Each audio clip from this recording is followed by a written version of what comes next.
Alkitab mengatakan pembaruan merupakan perbuatan Allah yang dipakai untuk memperbaharui manusia.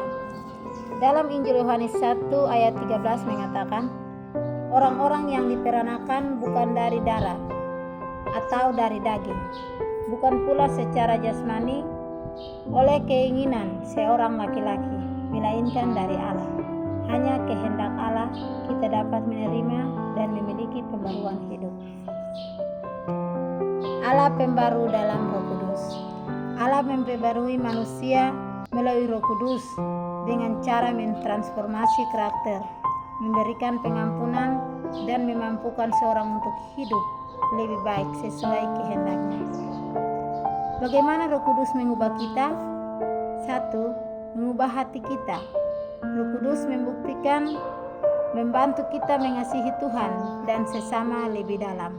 2.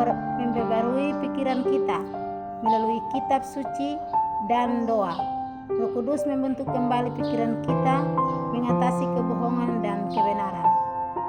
Roma 12 ayat 2. 3. Menghasilkan buah roh.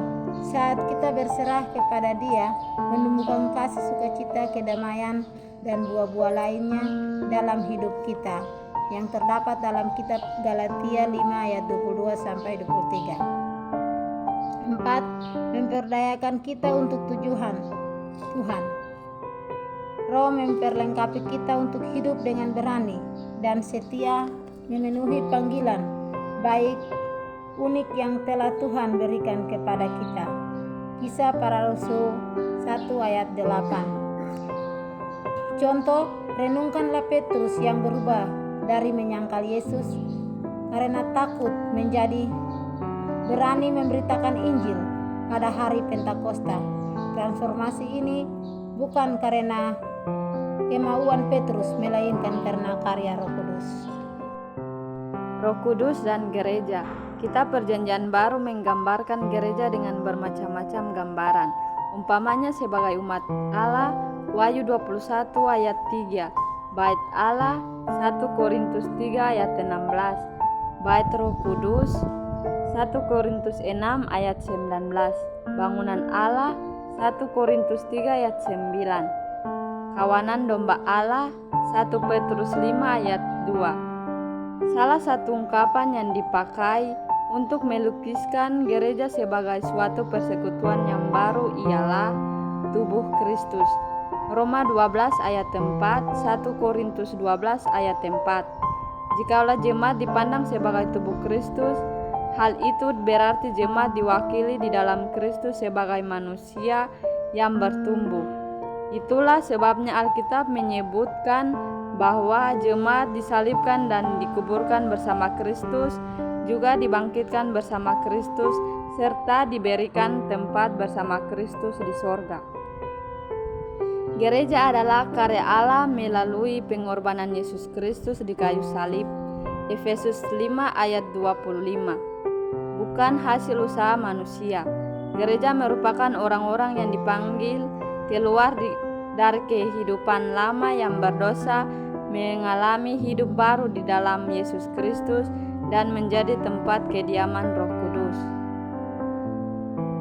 Gereja terwujud oleh peranan Roh Kudus.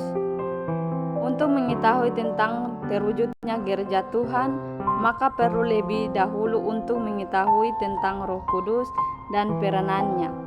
Kata roh diambil dari kata Ibrani ruach, atau bahasa Yunaninya pneuma. Kedua kata ini pertama-tama menyatakan gerakan udara yang disebabkan oleh nafas.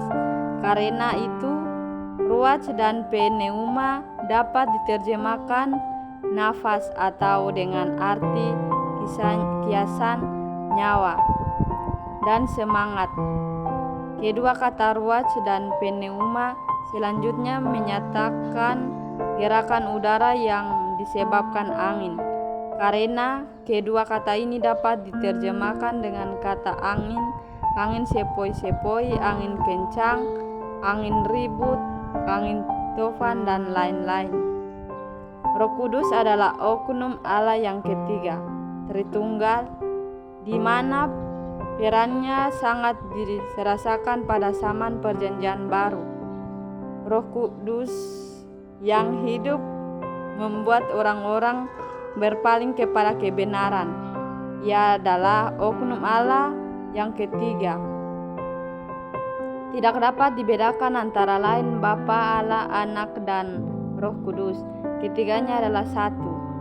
Roh Allah adalah Allah yang bekerja. Roh Kudus dan dunia. Roh Kudus telah berkarya pada saat penciptaan langit dan bumi. Kejadian 1 ayat 1-2. Ia terus berkarya dalam dunia hingga saat ini.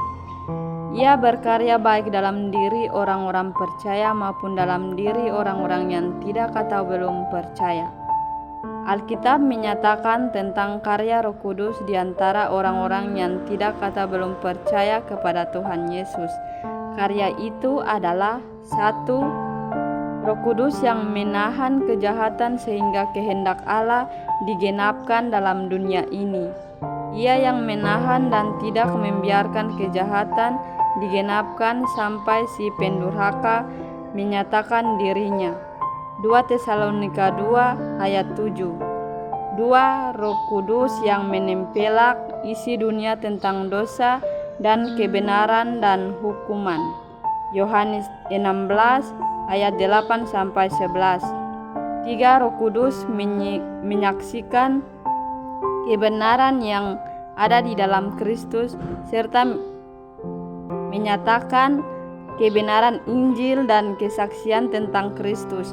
Yohanes 15 ayat 26-27. Kisah Para Rasul 5 ayat 30-32. Kesaksian ini bukan hanya ditunjukkan kepada orang percaya tetapi juga kepada orang-orang yang tidak atau belum percaya.